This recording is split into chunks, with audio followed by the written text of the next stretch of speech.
शिवाय नमस्तुभ्यम।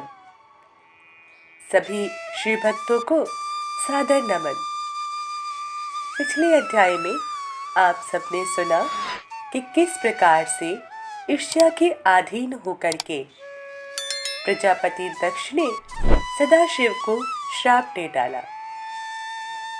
नंदी ने आक्रोश में आकर के ब्रह्म समाज को श्राप दे दिया। चलिए अब देखते हैं कि दक्ष द्वारा जब यज्ञ का आयोजन होता है तो किस प्रकार से वो सदाशिव से क्रोधित हो अपने अपमान का बदला लेने का प्रयत्न करते हैं। चलिए कथा का श्रवण करते हैं।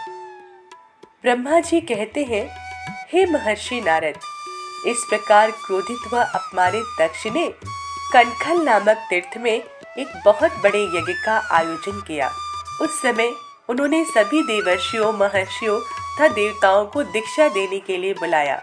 अगस्त्य, कश्यप, अत्रि, वामदेव, भृगु, दधीचि, भगवान व्यास, भारद्वाज, गौतम, पैल, पराशर, गर्ग, भार्गव, काकुश, सित, सुमंतु, त्रिक, कंक और वैश्यापन सहित अनेक ऋषि मुनि अपनी पत्नियों व पुत्रों सहित प्रजापति दक्ष के आयोजन में सम्मिलित हुए।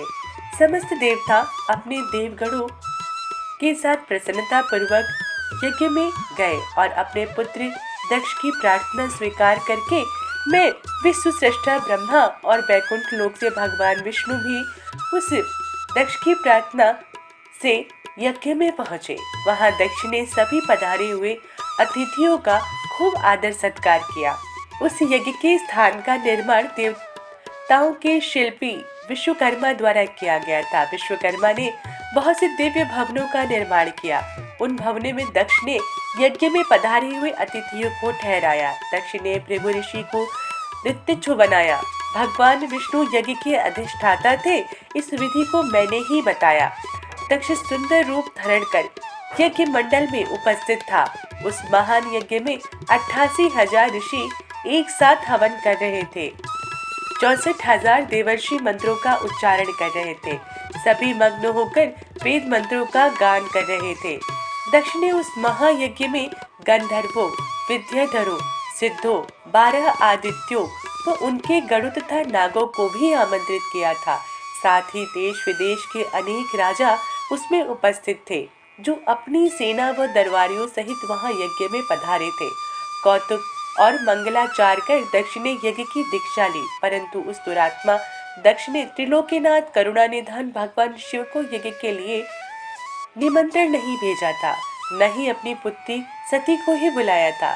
दक्ष के अनुसार भगवान शिव कपालधारी है, इसलिए उन्हें यज्ञ में स्थान देना गलत है। सती भी शिव जी की पत्नी होने के कारण कपाली भारिया हुई, अतः उन्हें भी बुलाना पूर्णतः अनुचित था। दक्ष का यज्ञ महोत्सव अत्यंत धूमधाम एवं हर्ष उल्लास से आरंभ हुआ। सभी ऋषि मुनि अपने अपने कार्य में संलग्न हो गए। तभी वहां महर्षि दधीचि पधारे। उस यज्ञ में भगवान शंकर को न पाकर दधीचि बोले, हे श्रेष्ठ देवताओं और महर्षियों, मैं आप सभी को श्रद्धा पूर्वक नमस्कार करता हूँ। हे श्रेष्ठ जनों, आप सभी यहाँ इस महान यज्ञ में पधारे हैं। मैं आप सबसे यह पूछना चाहता हूँ कि मुझे इस यज्ञ में त्रिलोकीनाथ भगवान शंकर कहीं नहीं दिखाई दे रहे। उनके बिना यज्ञ मुझे सूना लग रहा है। उनकी अनुपस्थिति से यज्ञ की शोभा कम हो गई है। जैसा कि आप जानते हैं कि भगवान शिव की कृपा के बिना सभी कार्य अपूर्ण होते हैं, कार्यों की सिद्धि नहीं होती।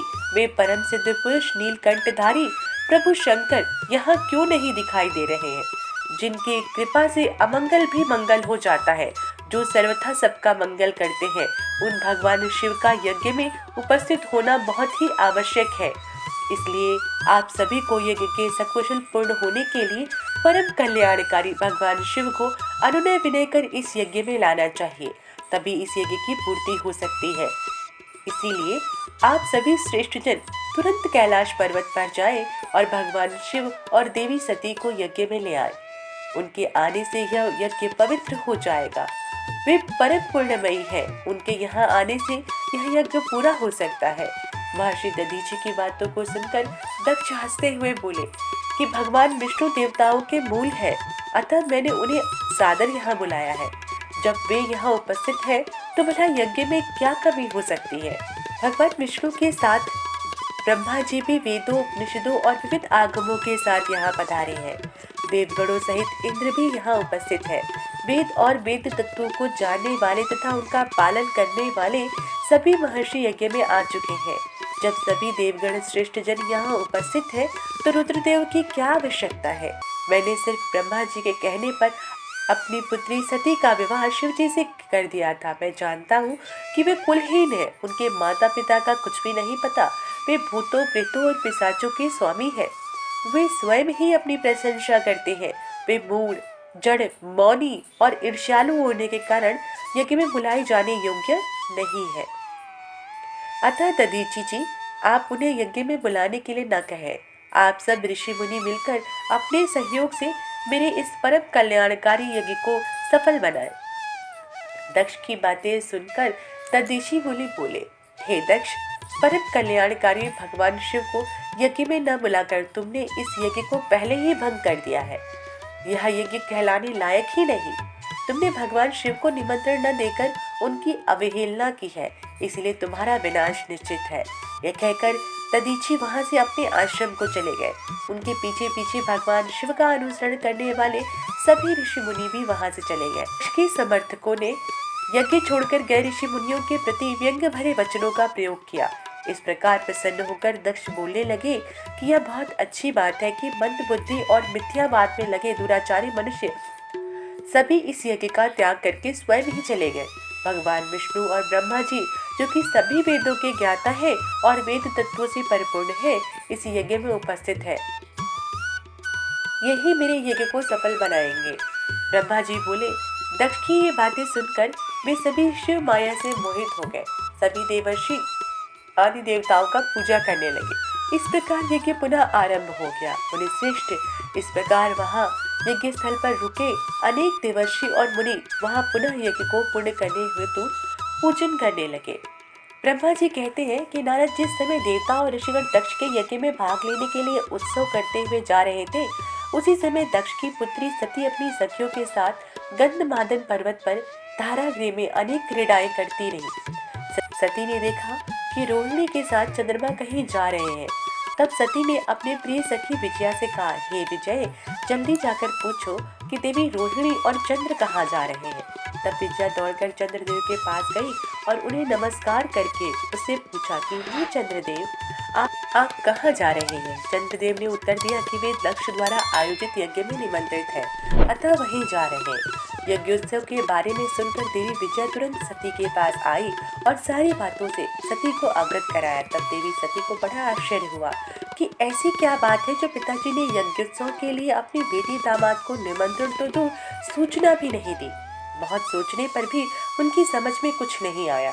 असमंजस की स्थिति में वे अपने पति महादेव जी के पास गई और उनसे कहने लगी। सती बोली, हे महादेव जी, मुझे ज्ञात हुआ है कि मेरे पिताश्री दक्ष ने एक बहुत बड़े यज्ञोत्सव का आयोजन किया है, जिसमें उन्होंने सभी देवर्षियों, महर्षियों, देवताओं को आमंत्रित किया है। सभी देवता और ऋषिगण वहां एकत्रित हो चुके हैं। हे प्रभु, मुझे बताइए कि आप वहां क्यों नहीं जा रहे हैं। आप सभी सुहृदयों से मिलने को हमेशा आतुर रहते हैं। आप भक्त वत्सल हैं। प्रभु, उस महायज्ञ में सभी आपके भक्त पधारे हैं। आप मेरी प्रार्थना मानकर आज मेरे साथ मेरे पिता के उस महान यज्ञ में चलिए। सती इस प्रकार भगवान शंकर से यज्ञशाला में चलने की प्रार्थना करने लगी। सती की प्रार्थना सुनकर महेश्वर बोले, हे देवी, तुम्हारे पिता दक्ष मेरे विशेष द्रोही हो गए हैं, मुझसे बैर की भावना रखते हैं। इसी कारण उन्होंने मुझे यज्ञ में आमंत्रित नहीं किया और जो बिना बुलाए दूसरों के घर जाते हैं वे मरण से भी अधिक अपमान पाते हैं। हे देवी, उस यज्ञ में सभी अभिमानी, मूढ़, ज्ञानशून्य देवता और ऋषि ही है। उत्तम व्रत पालन करने वाले और मेरा पूजन करने वाले सभी ऋषियों, मुनियों और देवताओं ने उस यज्ञ का त्याग कर दिया है, अतः अपने धाम को वापस चले गए हैं। इसलिए हे प्रिय, हमारा उस यज्ञ में जाना अनुचित है। वैसे भी बिना बुलाए जाना अपना अपमान कराना होता है। शिव जी के इन वचनों को सुनकर देवी सती क्रुद्ध हो गई और शिव जी से बोली, हे प्रभु, आप तो सबके परमेश्वर हैं। आपके उपस्थित होने से यज्ञ सफल हो जाते हैं। आपको मेरे दुष्ट पिता ने आमंत्रित नहीं करके आपका अपमान किया है। भगवान, मैं ऐसा करने का प्रयोजन जानना चाहती हूँ कि मेरे पिता ने आपका अनादर क्यों किया। इसलिए मैं अपने पिता के यज्ञ में जाना चाहती हूँ ताकि इस बात का पता लगा सकूं। अतः प्रभु, आप मुझे आज्ञा प्रदान करें। देवी सती के क्रोधित शब्दों को सुनकर भगवान शंकर बोले, हे देवी, यदि तुम्हारी इच्छा वहां जाने की है तो मैं तुम्हें आज्ञा देता हूँ कि अपने पिता के यज्ञ में जाओ। नंदीश्वर को सजाकर उस पर चढ़कर अपने संपूर्ण वैभव के साथ अपने पिता के यहाँ जाओ। शिव जी की आज्ञा मानकर देवी सती ने उत्तम श्रृंगार किया और अनेक प्रकार के आभूषण धारण करके देवी सती अपने पिता के घर की ओर चल दी। उनके साथ शिव जी ने 60,000 रौद्र गणों को भी भेजा। वे सभी गण उत्सव रचाकर देवी का गुणगान करते हुए दक्ष के घर की ओर जाने लगे। शिवगणों ने पूरे रास्ते शिव शिवा के यश का गान किया। उस यात्रा काल में जगदम्बा बहुत शोभा पा रही थी और उनकी जय जयकार से सारी दिशाएं गूंज गई थी। प्रकार देवी के जय जयकार के उद्घोष के साथ यह अध्याय यही संपूर्ण होता है। इसके आगे की कथा हम अगले अध्याय में सुनेंगे कि यज्ञ स्थल पर देवी सती ने क्या किया और दक्ष को उसके कुकर्मों का क्या परिणाम मिला। अगली कथा के साथ पुनः आपकी सेवा में प्रस्तुत होंगे। तब तक के लिए शिव को नमस्कार है, शिव शक्ति को नमस्कार है, शिव भक्तों को नमस्कार है। श्री शिवाय नमस्तुभ्यम।